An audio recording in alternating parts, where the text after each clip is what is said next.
Méditons avec le pasteur Ertis. Méditons avec le pasteur Ertis. Nous sommes vendredi le 17 janvier 2020. Jean 6, 1 à 15, d'après le lecteur de la Bible. Et quelques questions. Est-ce que ce passage m'apprend quelque chose sur Dieu le Père, Dieu le Fils ou Dieu le Saint-Esprit? Y a-t-il un exemple à suivre ou à ne pas suivre? Quelle vérité Dieu me révèle-t-il?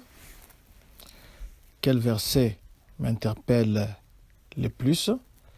Et pour ma prière, y a-t-il quelque chose que Dieu me montre, dont j'ai à me repentir, auquel croire et obéir, pour lequel le remercier et le louer, pour lequel lui formuler ma demande? Jean nous parle d'une autre Pâque, une autre fête de Pâques.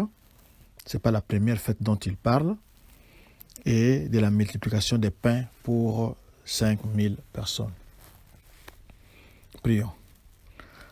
Le Dieu des miracles, le Dieu grand, le Tout-Puissant, l'incomparable, le merveilleux, que ton nom soit béni et exalté en ce moment. Nous voulons savourer ta parole et nous avons besoin du Saint-Esprit. Au nom de Jésus. Amen. Shalom, bien-aimés. Nous allons commencer par le premier verset où l'on nous signale que cette histoire s'est passée sur les rivages de la mer de Galilée, qu'on appelle aussi, en d'autres termes, la mer de Tibériade. Pourquoi ce nom Tibériade? C'est parce que, comme nous l'avions dit, Jean n'écrit pas pour les Juifs, mais il écrivait pour ceux qui ne l'étaient pas. Alors, il préfère leur donner les noms qui peuvent retrouver, qu'ils peuvent reconnaître, les noms qui situent l'événement quelque part. Et si on donnait les noms utilisés par les Hébreux, ça allait peut-être compliquer la compréhension. Alors, il prend les noms qu'il connaît, les noms que les Romains connaissent. Les chapitres précédents avaient raconté une histoire qui se passe en Judée, mais avec ce chapitre ici, nous sommes en Galilée où le Seigneur vint sur le bord du lac de Génézareth. C'est aussi un autre nom appelé dans cet évangile mer de Galilée ou de Tibérias. Comme une grande foule suivait Jésus à cause des miracles qu'il accomplissait sur les malades, il gravit la montagne et s'y assit avec ses disciples. Après avoir rapporté ces faits et avant de continuer son récit, l'évangéliste nous dit « Or la Pâque des Juifs était proche ». C'est au verset 4. Si l'Esprit de Dieu intercale ici la mention de cette fête, nous en trouvons la raison dans la seconde partie du chapitre où le Seigneur parle de sa mort sous une forme mystérieuse. Ça sera du verset 51 jusqu'au verset 57. Ce chapitre parle de Jésus, le Fils de l'homme, pain de Dieu, envoyé du ciel pour donner la vie au monde, mais afin de pouvoir communiquer cette vie à d'autres, il fallait qu'il mourût, mort dont la Pâque est le type. Le sujet qui va suivre introduira Christ et sa mort, antitype de la manne et de la Pâque, les remplaçant donc définitivement, car chaque chapitre de notre évangile met de côté tout l'ordre des choses établies pour le peuple juif et les remplace par Christ.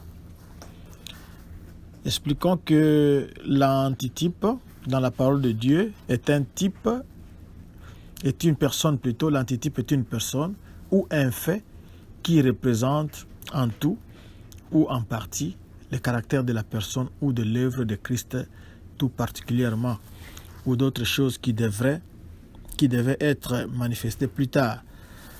L'antitype est la personne ou la chose que représentait le type. C'est le Pentateuque qui en fournit le plus grand nombre. Le Pentateuque, ce sont les livres de Moïse.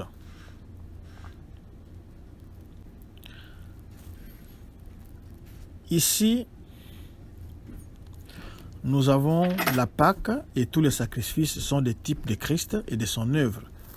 Adam est un type de Christ et Ève de l'Église.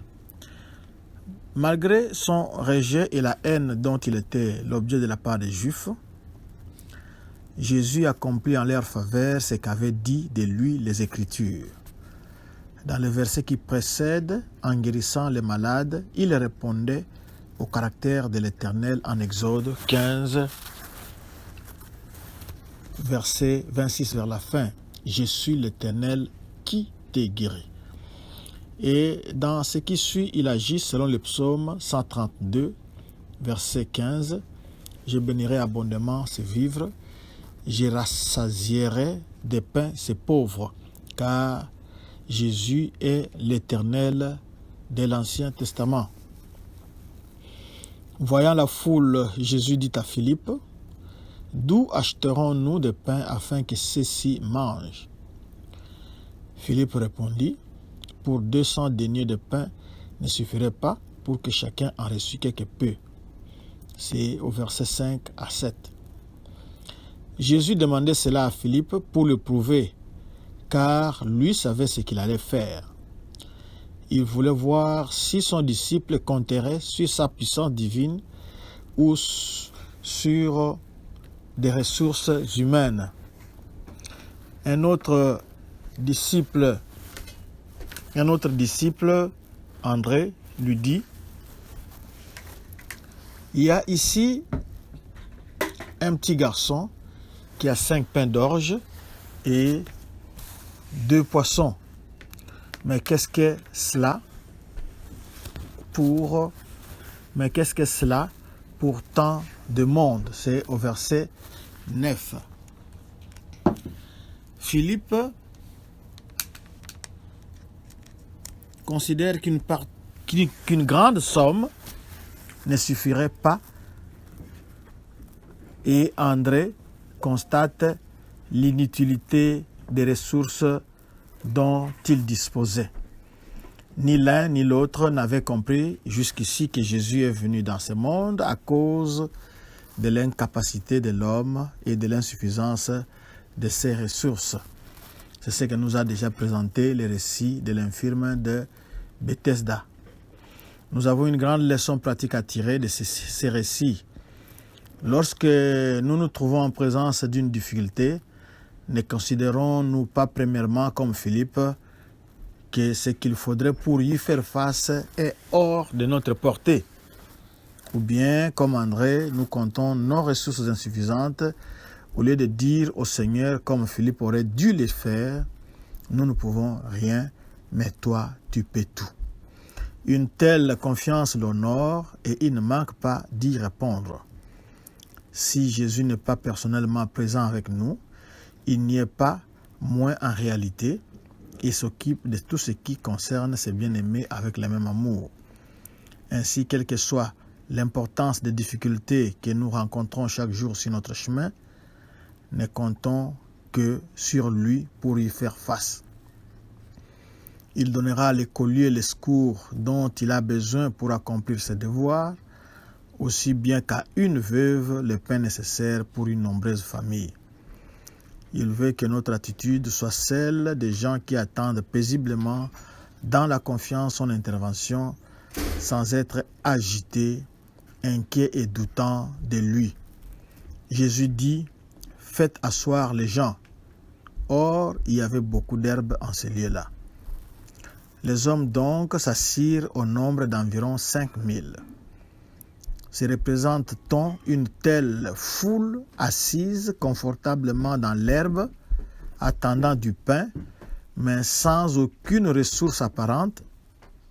Seul le Seigneur savait ce qu'il allait faire qu'il nous suffise de savoir que le Seigneur sait ce qu'il veut faire à notre égard dans chacune de nos difficultés et nous pourrons attendre son intervention dans le calme et la confiance.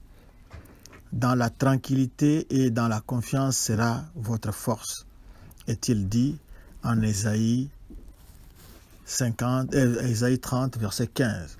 Et encore, c'est une chose bonne qu'on attend et dans le silence, le salut de l'Éternel. Lamentation de Jérémie 3, 26. Jésus prit le pain et ayant rendu grâce, il les distribua à ceux qui étaient assis, de même aussi des poissons autant qu'ils en voulaient. C'est au verset 11.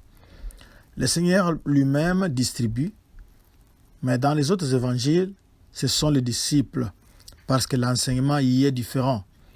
Il s'agissait de leur faire comprendre leur responsabilité en recevant eux-mêmes du Seigneur ce dont ils avaient besoin pour accomplir leur service, tandis que dans l'évangile de Jean, on voit le Seigneur opérer toujours lui-même, divinement au milieu de la ruine et de l'incapacité de l'homme.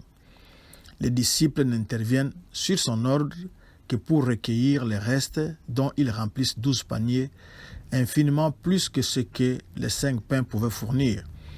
Nous pouvons remarquer que le Seigneur n'a pas créé les pains. Il aurait pu le faire, mais il s'est servi de ce qu'avaient les petits garçons. Cela nous enseigne que pour aller en avant dans nos difficultés, nous ne devons pas attendre d'avoir tout ce que nous estimons nécessaire, mais nous servir de ce que nous avons, si peu que ce soit, et le Seigneur, le même aujourd'hui qu'alors, saura multiplier ses ressources par les moyens qu'il trouvera à propos. La veuve de Sarepta n'a pas attendu d'avoir son pot de farine rempli pour obéir au farine dans le pot et le peu d'huile dans la cruche furent maintenus jour après jour sans autre approvisionnement. C'est une histoire qu'on peut lire dans 1 Roi 17, 7 à 16. Nous ne savons pas comment le Seigneur veut faire. Il doit seulement nous suffire de lui faire confiance, ainsi que l'abondance n'autorise pas aussi la dilapidation, c'est-à-dire le gaspillage. Nous devons être de bons économes de ce que le Seigneur nous donne. Le Seigneur veut que rien ne soit perdu. C'est pourquoi il envoie les disciples pour ramasser ce qui restait. Il est le modèle parfait placé devant nous dans les plus petits détails de la vie. Il faut être économe et soigné pour lui ressembler et plaire à Dieu et non pour amasser de l'argent en vue de sa propre satisfaction. Les hommes ayant vu le miracle que Jésus avait fait dirent « Celui-ci est véritablement le prophète qui vient dans le monde ». C'est au verset 14. Nous avons déjà dit que le prophète était celui dont Moïse avait parlé en Deutéronome 18, 18 et qui est effectivement le Christ. Sous l'impression produite par la multiplication des pains, les hommes veulent l'enlever pour le faire roi, mais, le sachant, Jésus se retire encore sur la montagne, lui tout seul, est-il dit au verset 15. Jésus, véritable prophète et roi, ne pouvait l'être par la volonté de l'homme, ni régner sur un peuple non régénéré. Dieu dit de lui, psaume 2, verset 6, « Et moi, j'ai oint mon roi sur Sion, la montagne de ma sainteté. » C'est Dieu qui le fait roi et au moment voulu, il apparaîtra comme tel, non pour être présenté à l'acceptation ou au refus de l'homme, mais pour établir son règne par sa puissance. En attendant, Jésus se retire seul sur la montagne, il change de position et d'office, se sépare du peuple et même des disciples. C'est ce qui eut lieu après sa résurrection. Il est allé au ciel, non pour régner actuellement, quoiqu'il soit roi, mais pour exercer la sacrificature en faveur des siens qui traversent le monde oragé sans lui. Comme les disciples dans les versets qui suivent, il est dit qu'il se retira tout seul, car jusqu'à ce qu'il vienne chercher les siens, il est seul homme dans le ciel. Ensuite, il viendra avec tous les siens pour régner sur la terre. C'est la fin de notre méditation. Nous pouvons simplement ajouter ceci. Jésus a pris ce que un petit garçon avait à offrir, même si le repas là ne convenait pas à un adulte, ou c'était le repas vraiment du pauvre, mais Jésus-Christ est parti de là pour accomplir son miracle. Donc ne pensez pas que non, moi je suis très jeune pour que je puisse servir Dieu, ou que moi je suis trop vieux, ou que moi je ne suis pas israélite pour pouvoir servir Dieu. Dieu a besoin de tout le monde, même des petits-enfants. C'est question qu'on lui fasse confiance parce qu'il est celui qui a la réponse à notre problème. Prions. Mon frère, ma sœur, Seigneur, viennent à toi en ce moment avec leur fardeau, avec leur impossibilité, car tu viens encore de démontrer que toi tu es le Tout-Puissant, toi tu veux agir au travers du peu que nous avons. Nous te le présentons en ce moment, dans nos familles, dans notre travail, dans nos études, dans nos églises, dans notre société, le peu que nous avons, ô Seigneur, pour que tu puisses l'utiliser pour ta seule gloire. Merci au nom de Jésus. Notre adresse, c'est Doxadeo Lushi sur Facebook ou bien Doxadeo Lubumbashi sur YouTube et Twitter. Visitez notre site internet www.églisedoxadeo.com.